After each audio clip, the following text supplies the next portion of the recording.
Are you ready to bring your real estate game to the next level? My name is James Prendamano. I'm the CEO and founder of PreReal. And over the past 25 years, I've closed over $1 billion in transactional real estate. Each week, I'm meeting with outstanding investors, high-performing individuals, and visionaries operating in the real estate space. These are the people that are actually out there in the real estate game right now getting it done. This podcast aims at bringing anyone's game to the next level. This is the PreReal Podcast.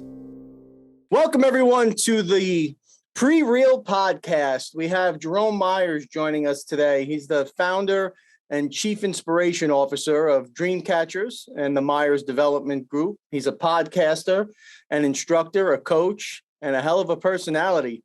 How we doing, Jerome? Amazing, James. Thanks for the beautiful introduction, brother. Well, thank you for being with us today. We're excited. So I wanted to give a little background, if I could. Before we started recording, Jerome had shared that he's going to be expanding, or at least formally expanding into the coaching world. But Jerome has put together a pretty impressive real estate portfolio. And on his website, which of course is always all the links and all the information is found below, he's got some neat ebooks that you can download, great videos. He's a great follow, a really wonderful story. So why don't we start at the beginning, Jerome? You didn't wake up one day and have a multi-million-dollar multifamily portfolio, right? Nah, I wish it was that easy. I wish I had the silver spoon, but I'm the son of a soldier and a stay-at-home mom, man. I grew up with a single income, and it was really cool because my dad, he was my hero. He still is. He jumped out of airplanes for extra $200 a month so that we could eat out every now and again, and I could get that pair of cleats or that pair of shoes I needed so I could be cool at school. And the outcome from him doing that was very, very intense arthritis, having to get his hips replaced and a bunch of other stuff. And, you know, if I could give back those shoes and those dinners, I would. But, you know, that's where it all started for me, man. A guy who was willing to put his body in jeopardy in order to give his family a little bit of the extra. So thank you for the service, number one. You focus quite a bit on high performance habits. Is that just part of the DNA and culture of being the son of a soldier? Yeah, I mean, that guy, he would tell me I'm perfecting the art of parachuting. He proud member of 82nd Airborne, a jump master for over a decade. And his whole thing was, how can I perfect this? And he really felt like it was art. And I grabbed that, man. I really, really, really wanted to be a technician. I never felt like I had really special gifts that were provided to me. It was all about learning the techniques and then executing them over and over and over again until I could be one of the best technicians in the world at whatever I was endeavoring to do. One of those things was football. And then this coaching thing that has kind of exploded over the past couple of years for me is kind of the next thing. And we kind of shaping it around helping people make their dreams a reality. So, highly effective methods and being intentional. Is that something that you have to be born with? Is it something that can it really truly be taught? Can being intentional be taught? Yes, it's not something that most people will be excited about learning, because it requires a level of discipline. And I don't think most people actually enjoy discipline. But I agree with Tim Ferriss on very few things. But one of the few things that I do agree with him on is discipline equals freedom. And maybe that's not Tim. Maybe it's Jocko. Sometimes I get those two guys confused, right? But discipline equals freedom. So the more discipline you have on your process, the more predictable the outcomes are. And those outcomes usually lead to you getting what you want. And for me, that's the freedom. Freedom is being able to do what you want with who you want when you want. And if you have the discipline to allocate your resources appropriately, then they will be available for you to do those things that you desire most. And at some point in your life, you decided real estate was what you had desired most, right? That's what you wanted to run down.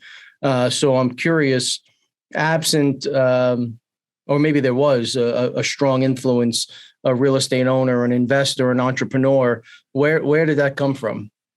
Yeah, man, that's a beautiful question. And I don't think anybody's ever framed it that way for me.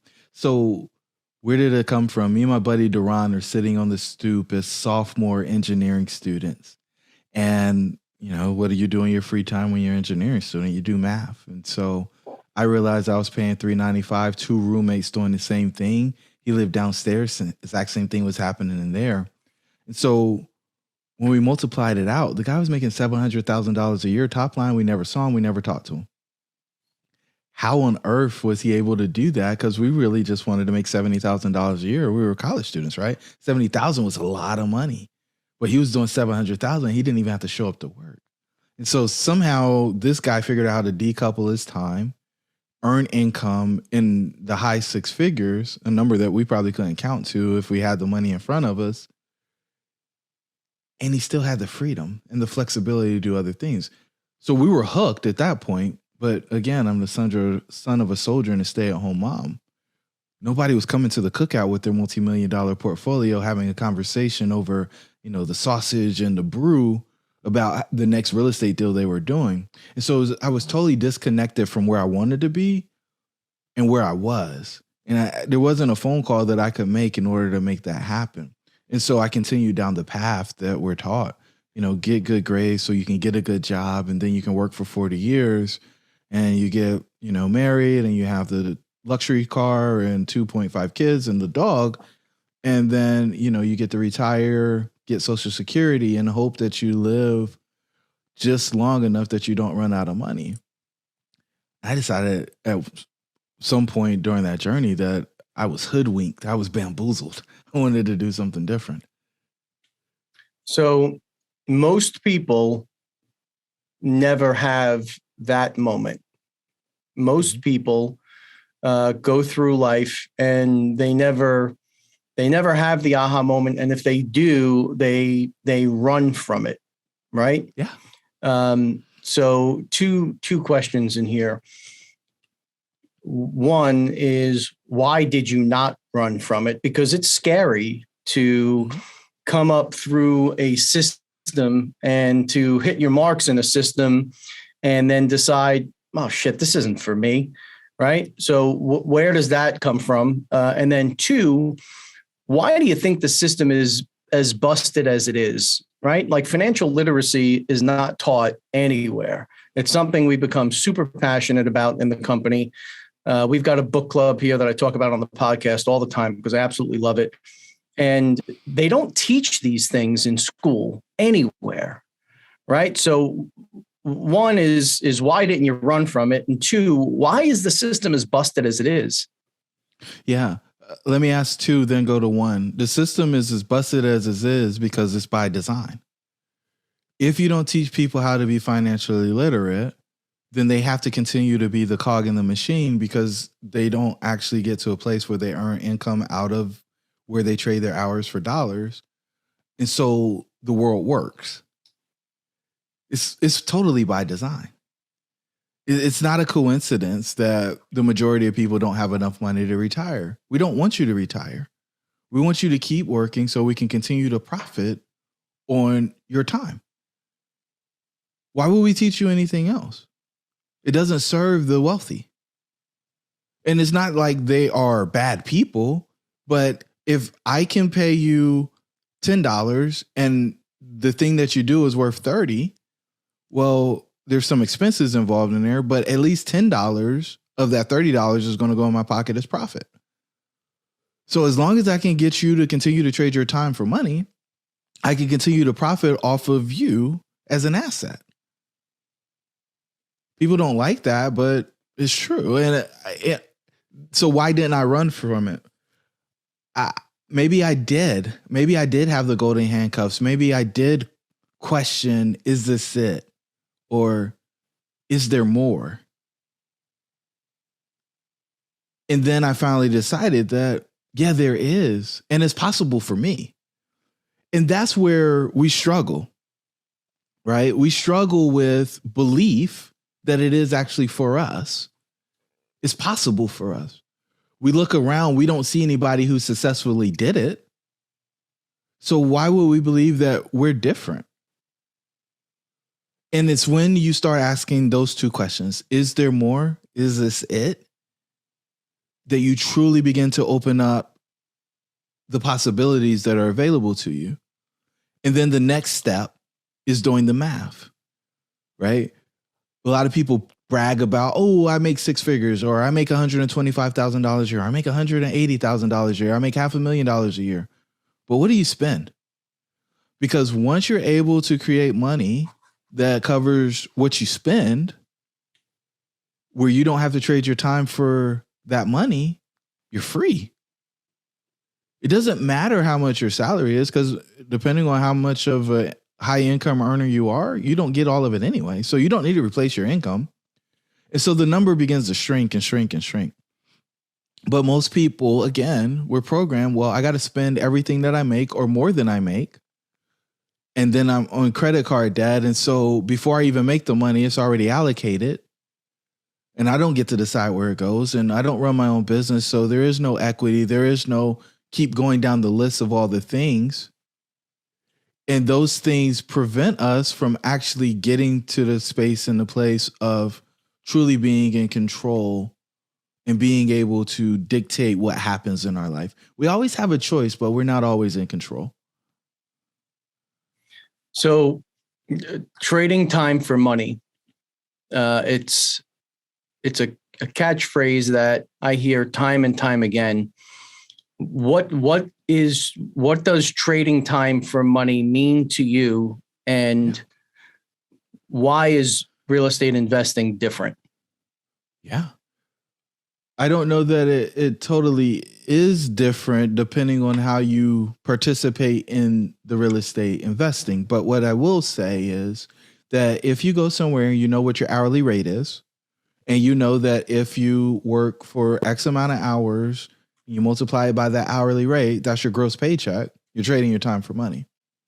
The other way that we trade our time for money is, hey, I need you to take care of this task for me. It's totally dependent on you to do the thing. It's not something you can outsource. It's not something you can automate. You're trading your time for that money. You have to allocate the most precious resource you have for something less precious. Jerome, what are you saying? You are, every second that goes by, you're closer to the amount of time you have or your end date on this planet being upon you. Like, everybody's going to die. Sorry you guys came to this really positive podcast to hear me say that, but it's a true statement. And so every day that you wake up is one day less that you have to live. That is your most precious resource. You can't get more of it. You can't extend it. You can't change anything. Like, that's going to end. That, you know that to be a fact. But if I go spend $25,000 this month, I can make that back. And I can do it again. And I can do it again. And I can do it again. I can replenish that. It's a renewable resource. And so the reason why a lot of people, when you start listening to them, say, oh man, you're trading time for money, it's not the right way to go, is because you're trading something that has value that you can't really place on it for something that we have agreed upon currency. Real estate investing is so different because you can hire somebody to run your portfolio for you and get the equity appreciation, get the cash flow without all of the time that it took in order to make that happen. In addition to that, usually because you are doing a lease, there's a subscription agreement, a recurring monthly payment from people who live in your property, whether they stay there that night or not, they still have to pay for the night, right? That is totally disconnected from you and your efforts. Now, what I will say is a lot of the educators are messing us up. You got the cash flow quadrant, you got the employee, you got self-employed, business owner, and investor. And a lot of people think real estate investing makes you an investor. I disagree. I think we want to be real estate entrepreneurs. I think we want to be real estate business owners because that's where we get the most leverage. We got more bars or more handles to pull in order to increase the valuation of your property. And then you can take that equity and put it into something as an investor. But I think we should go from employees to business owners and then take the money that we earn as business owners and put it into investments. So you are a wealth of information. I did quite a bit of homework, and your content it's really outstanding content. And I'm a deal junkie. I'm a bit of I have a lot of experience. Let's just put it that way. I've been doing this for a long time. And you'd be hard pressed to present a deal that I haven't had some pretty significant experience in. What's the part of the life story that we haven't shared yet, where you went from an engineering student who has their aha moment and has the discipline to a real estate investor, to the extent that you're delivering value through your courses to such a level where I watched some of the reviews, I checked it out, and you've got students that a year out of your class, they're approaching 100 units under their belt, and they've got some ambitious goals, and I mean, it's working, right? So where the hell did all of this real estate knowledge come from? What are we missing in the story?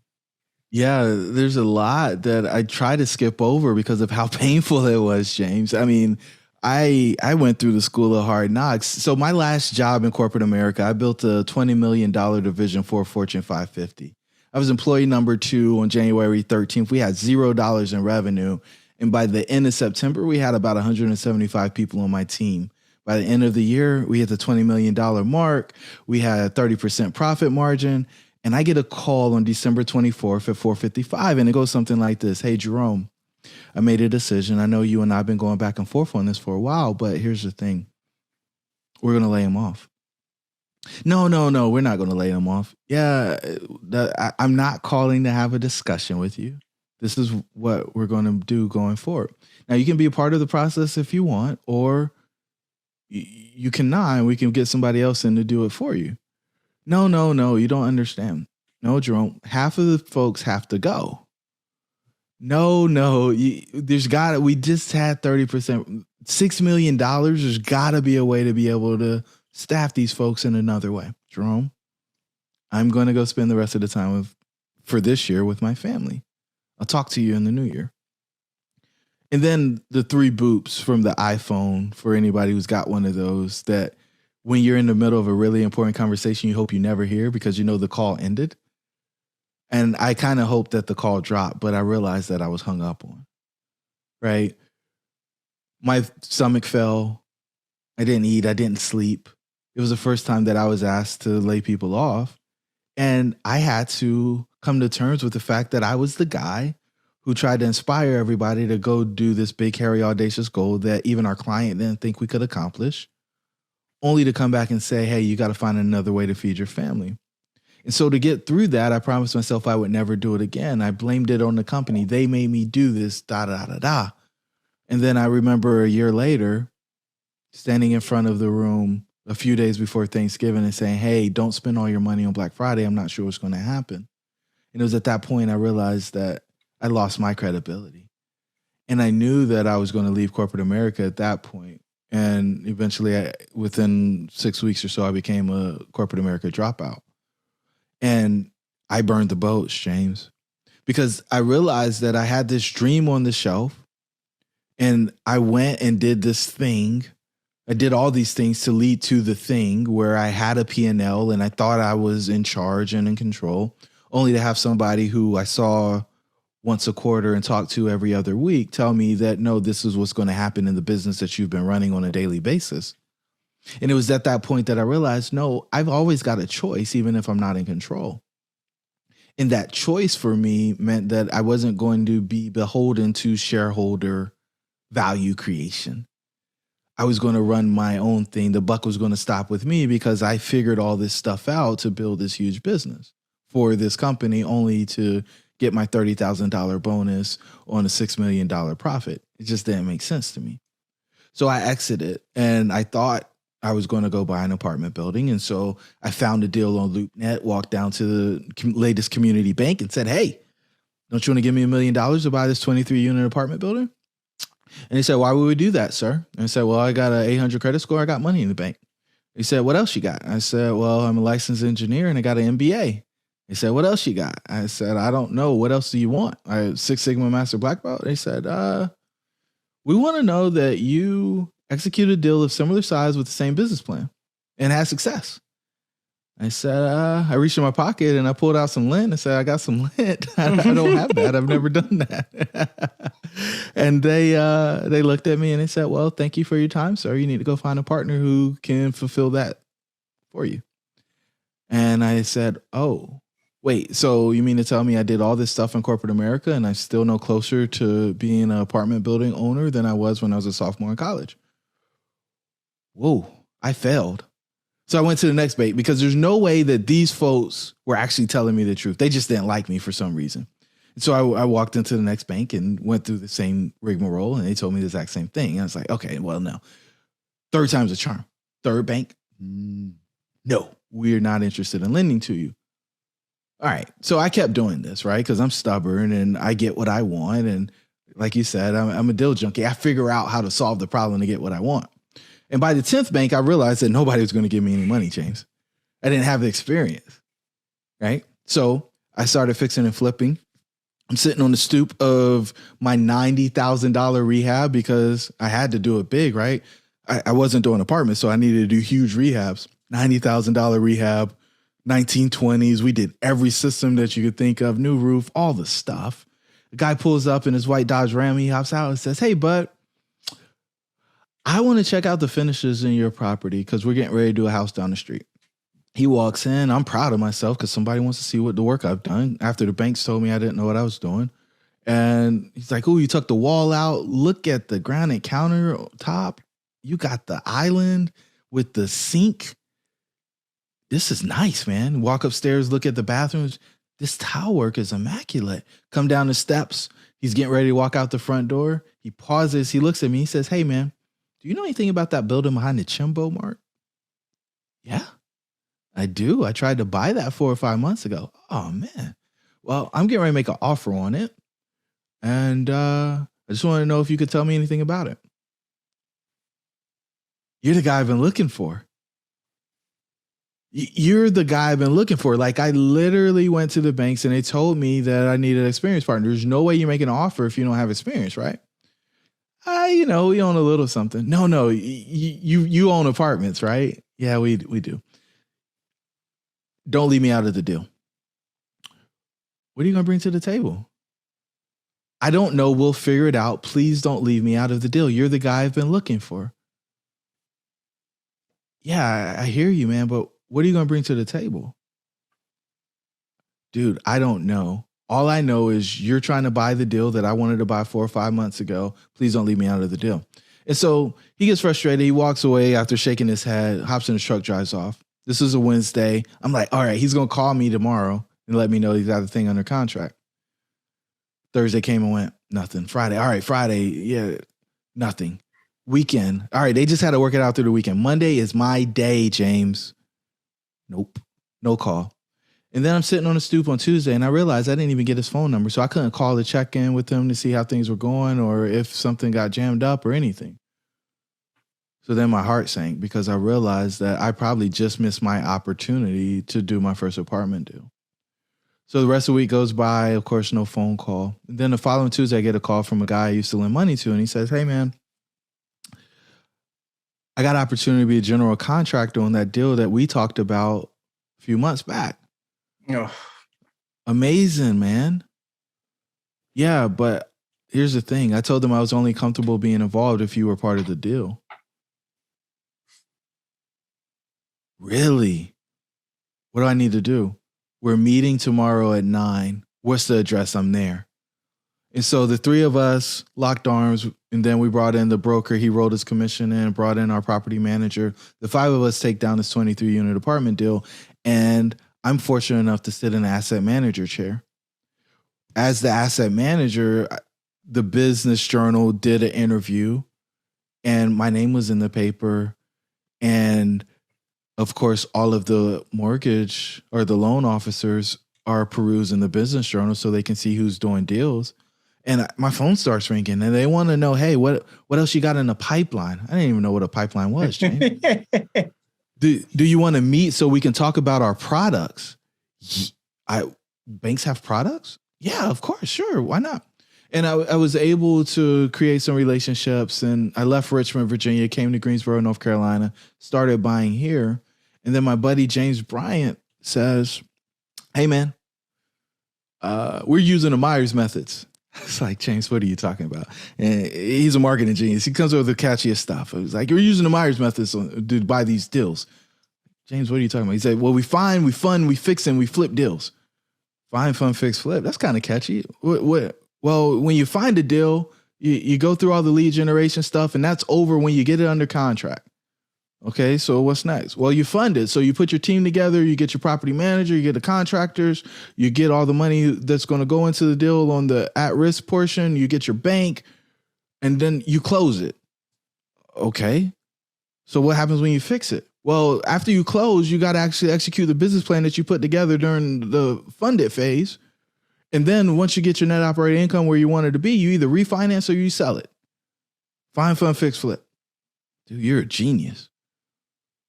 Why is it the Myers methods? Well, because you figured it out. Okay. Now, we're going to teach other people how to do this because you didn't know what you were doing when you got started. Are you sure? Yeah. Yeah, we need to help other people figure this out because there's a lot of people out there talking about a lot of stuff, but they're not giving anybody a comprehensive system in the end. Okay. And we're going to do a conference and we're going to do this other stuff. And we're going to show people that there's diversity in multifamily investing, contrary to what most people are being exposed to. That's heavy. Well, you're doing the world, and he didn't say this part, but it's what I realized. Jerome, you're doing the world a disservice. You're not telling anybody about your success. And there's somebody out there who's saying, well, I can't do this because nobody that I am interacting with looks like me. And so that means that this opportunity isn't available to me. And I thought back to Craig, who was the one African-American executive out of 88 at the 17,000 employee company that I worked for when I got out of college. And how I used to tell him, hey, man, I believe I can be an executive here because you are. And I would tell him that at least once a month when I would see him in the hallways or in the parking garage or wherever. And I actually had the opportunity to be Craig. And so that's where this stuff came from, not because I thought it was a great idea or any of the other stuff, but I owed it to Craig to show up for folks the way that he showed up for me. And I had a buddy who recognized that we actually had a repeatable process that we could share with other people to help them have success. Because a lot of people get into real estate investing thinking that they're going to create generational wealth. And what they end up doing is creating debt because they don't actually have the proper education to do a deal profitably. So first of all, it's an amazing story, and I appreciate you sharing it. I think it's important to get that message out, and I'm happy to play my part, small as it may be, in contributing to that. Your process, your methods seem to come to you, right? Because you're organized, you're disciplined, clearly you're tenacious as all hell. You put together this comprehensive platform that really does take you from step to step, all because there are a lot of incremental steps. And I think part of the part of the story you don't hear often, Jerome, is there are a lot of people out there selling a lot of courses that have no business doing it. And 1,000%. people get hurt in this game. Real estate is not all lollipops and rainbows like people say that it is. And you know, we see pro forma after pro forma that I wouldn't use it to put my coffee on. And these things are getting funded in 3 hours. And I'm talking, these are big deals. This is real money, millions and millions of dollars raised in hours on some of these assets that you have to really call into question the history, the experience of the syndicator, the integrity of the deal overall. I mean, there's some scary stuff out there. So you talk a lot in your content about the red pill, and you've got some amazing videos. I don't know who does that work for you, but oh my Lord, it is good stuff, man. You look like a rock star in those videos. Tell us about the red pill. Yeah. So the red pill is our model for a centered life. It's got 6 layers. It starts with self-image, then moves to relationship, and then up to work. Those 3 layers of the red pill, we focus and start there because they are the source of all the stress in your life. And I'll get through the other 3 layers and then tell you why this became so important for me. So stress is concentrated to self-image, relationships, work. The next level is health. We work on stress in the bottom 3 layers so that you stop needing to take the edge off. And everybody out there, when they think about the last time they said, I need to take the edge off, I can guarantee you they didn't go meditate or work out. They did something that was self-destructive, right? We want to get the stress down to a level where you don't have to numb it so that you can persist through life and then focus on achieving what I call peak level health. From there, we want to move to prosperity. We do health before prosperity because I think a lot of people decide that they want to get healthy after they make their money. And so they end up giving up all of their money in order to get healthy. Instead of going backwards, I want people to get healthy, then get their prosperity. Out of that abundance, that overflow, you're able to make yourself, you're able to make your significance play, right? That significance play is you becoming immortal because you've positively impacted the lives of other people. And so the way that I tend to condense this, because most people are familiar with Maslow's hierarchy of needs, levels 1 through 5 is self-transcendence, right? Self-image, relationship, work, health, prosperity. Once people get the money, they feel like they achieved the thing. The next level, transcendence, is the one where people actually get fulfillment. Making money doesn't fulfill anybody.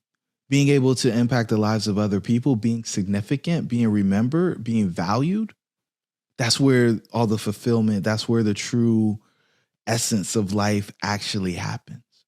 And for me, when I scaled the pyramid or the model of the red pill, the teaching piece for me is a significance play.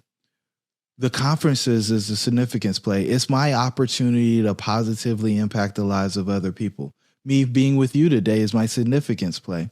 I learned through podcasts. The problem with trying to learn through podcasts was that this information is disjointed. You're not getting an end-to-end system on how James does his deals, right?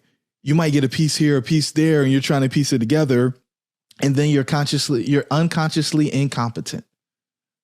I call that overconfident. You're unconsciously incompetent. You think you know, but there's this gap.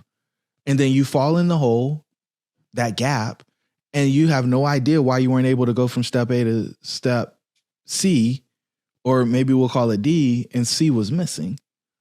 So again, the model for a centered life, the red pill, came to existence because people were saying, hey, Jerome, teach me how to buy an apartment building.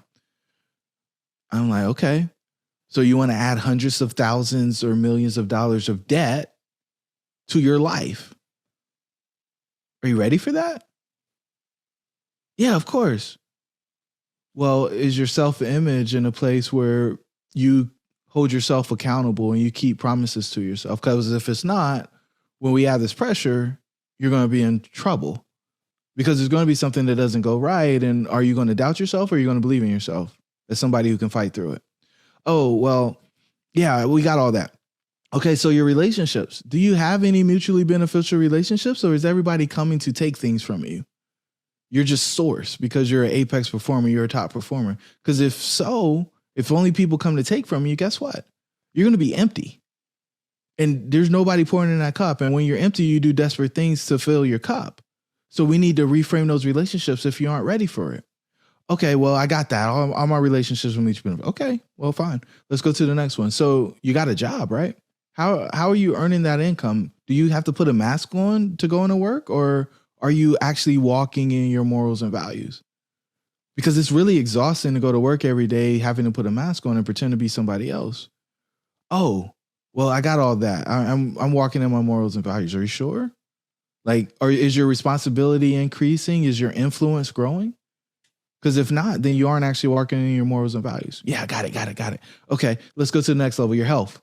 Oh, you've got this habit that you do in order to make yourself feel better, and it's negatively impacting your health. And so now we're going to add the stress of maybe people didn't pay rent because it's COVID and the COVID relief funds didn't show up. So what are you going to do now? Are you going to numb more, or are you going to go meditate because you're in a space where you can handle the stress? Like, what are you going to do? Are you going to embarrass us by doing something that's unhealthy? Okay. Got that. All right, let's go to prosperity. So real estate is not a poor man's game, contrary to what your favorite multifamily educator will tell you. This game is not for a person who does not have capacity to reach in their pocket and write a check to cover something that came up short because their business plan didn't go as planned. It's not. And so whether it's you or somebody else, and I'll be honest with you, had I been able to get the loan from the banks on the deal that I wanted to do, I would have bankrupted myself because I underestimated construction budget. And the bank doesn't give you more money because you underestimated how much something was going to cost. And I did not have enough money to pay for the down payment, pay the mortgage because we tucked the occupancy down to zero, and pay for the construction costs that I did not account for. So if I'm not in a solid financial position from a prosperity standpoint, well, the deal's going to fail. Oh, okay. So I needed those 5 levels in order to put in this real estate thing because it costs more than most what anybody else would ever buy. It costs more than your home. It costs more than any vehicle you'll normally buy.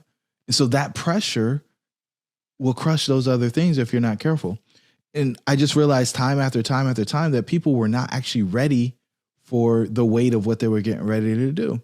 So I said, the real estate will take care of itself if we do these other 5 or 6 things. In fact, we do these 5 or 6 things, you'll grow into the person where people are begging you to give you money to help them invest in a deal. Because that's who you have to grow into. I believe in be, do, have. And so you have to become the person first so that you do the things necessary to have the things that you want. And so levels 1 through 5 are all about becoming that person so that you can do the stuff so you can have all of the things that you desire. And then that level 6 is, all right, we're significant. I've got time and location freedom.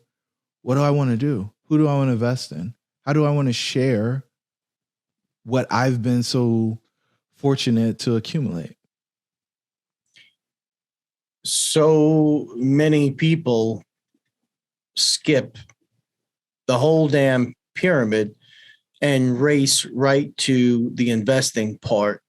I mean, how did you come up with such a foundation? Is there a mentor, a coach? Is all of this self-taught, the balanced approach? Because you're right, by the way. And folks, the point where he was talking about if something goes wrong in your business plan isn't an if, it's a when, right? The real estate, again, it's almost become there's like a caricature of real estate, like be a syndicator, invest in real estate, and you'll be on TikTok on a yacht somewhere, surrounded by beautiful people and living this, crazy life. Like that's not how it goes. And you're right. You can take system after system after system and pile them on people. But if the foundation is not ready for those systems, the whole thing comes crumbling down. Time and time again, we've seen it. And it is very hard to achieve the things you're talking about. It's very hard to even admit those things as you're going through that journey, right? So how the hell did you pull it all together and recognize? I mean, where did it come from? It's all trial and error, man. Yeah, and as I wish I could tell you that it was divine intervention and it was just given to me on a tablet on the top of the mountain. But literally, I realized that I had to go through all the things. So the self-image, when I left corporate, well, what was my job title? Right? I very quickly realized that the people who I thought cared about me and valued me didn't, because I didn't have a title anymore, which meant that I couldn't allocate a contract to them. It made me question, well, who am I and what am I about? I had to redefine myself. Then I started thinking about the relationships, and I realized how many of my relationships were one way, right? They came to get something from me and then they left. They didn't come to bring me anything. It was just them coming to get things from me. And when I didn't have anything to give anymore, then they vanished. Oh, that was really scary. And so I realized that you got to segment your relationships. The ones that are mutually beneficial, you want to keep those. There's some that are not mutually beneficial, but it's only because you haven't asked for mutual benefit. Those can be reframed and be mutually beneficial. And then there's the ones that will never be mutually beneficial. I had to get rid of those, right? Because I didn't have enough capacity in myself where I wasn't making any money. I was living off of my savings to actually sustain those energy vampires, those parasites that were just along for the ride. And then I moved up to the next level. Well, the plan that I put together didn't work. So I had to go do this other thing. And the more that I dug in, the more that I realized if I truly walk in integrity in my morals and values, the more people come that want to help me move to that next level. That became really important. And that is probably more important than anything when you're raising money, because people really want to know that they can trust you. And that predictability piece ties into your self-image because you're accountable to yourself. You make those promises, you keep them, et cetera. And then I moved up to health. I was stress eating because things weren't going well. And I was soothing myself because that was my way of feeling better. And I would go and eat candy all day and donuts and all this stuff. And I would sit at the project and I wasn't really exercising. I wasn't doing anything. And so I started gaining weight and it's like, okay, well, we got to get this under control. And we started making adjustments there. And when I finally started running, I told myself for years that I couldn't run and that my knees were messed up from car accident and football and it would be a bad thing. And my buddy James, he showed up. He was like, he called me, he was out of breath. He's like, I just ran 4 miles, man. Don't you ever tell me you can't do something. And so the next day I ran for the first time. And eventually I got up to a place where I was running 4 to 6 miles on a pretty regular basis. And I started to see my life change. I started to see more deals happen. I started to see more people showing up who wanted to engage and interact with me. And I was like, okay, so let's add in meditation. Let's add in this other stuff. And then prosperity started to show up for me. I started to make more money than I ever would have made had I stayed in my corporate job. Now, with that said, my fear was always going to zero, right? I didn't have any income. All of my money was going the wrong way because I was doing flip deals. So I was borrowing money to put into this project to hope that I would make more money when I got to the close. But I was paying contractors. I was doing this. I was doing that. And then eventually the money started to come back to me. And then it was truly my opportunity to be significant, where I could share with other people what I learned through the School of Hard Knocks. Had I actually found somebody to guide me through the process, my business would be 3 to 10 times bigger than what it is today. But I did it the most inefficient and ineffective way. I pieced together a bunch of different podcasts, the School of Hard Knocks, books, YouTube, trying to create my own university because I didn't realize that I could go to conferences and meet people. I didn't realize that there were people who had end-to-end systems that could speed up my learning curve. I didn't get that. I didn't understand that. And it wasn't probably until about 6 months ago that I realized like I never truly valued education because I went to college on a full scholarship and I went to public schools through. So paying for education was a foreign concept to me. And then once I realized that, I did the exact opposite and started paying a whole lot of money for education and mentorship and coaching. And I just watched how my business changed exponentially. And so this is truly full evolution for me and people catching me in a pivot because I know for a fact that the right education, the right mentorship can compress time frames and help you avoid the potholes that can put you out of the business. So you may have gone through a rough path to get there, but you got there. And so many of us, even those of us that are performing in the game, are not performing anywhere near the level we should be because we have not addressed those things. So I've been in real estate literally since I'm knee high to a grasshopper. Since I'm a little baby, I've been around it. My mother had founded a company and she was a real estate agent and a pioneer in her own right. So I've always been around it, and I pursued a path, and I was not optimized. I had, when I tell you zero balance, I had zero balance up until a few years ago. And I was on while I was performing, as you had said, if I would have stopped and addressed the things that I've been addressing over the last 2 years, 10 years ago, good Lord, the places I could have been. And you don't realize it when you're in it and you're performing. You really, truly, at least I didn't even see these other alternatives, man. Hand to God, I didn't see it. And it took a beautiful alignment of circumstances and people in my life to point out certain things to me. And once they did, and I started to pull it back and really pump the brakes and start working on these other things. And I've got a million miles to go, but I'm walking the path and I'm loving every minute of it. And it is absolutely impacting everything that I do. I've never been a better deal maker. I've never been more enjoyable to be around. I've never performed at a level that I'm performing at now. And I love it. I absolutely love it. So this part of it, there's the real estate knowledge, right? And then there's all of the other stuff. They're both part of what you're offering now. Absolutely. In fact, I give the real estate stuff away if people partner with me on the other stuff, because for everybody who isn't where they want to be in the real estate stuff, it's not because you don't have the education and the other stuff. It's because you haven't become the person that can handle the burden that goes with the thing that you say you want.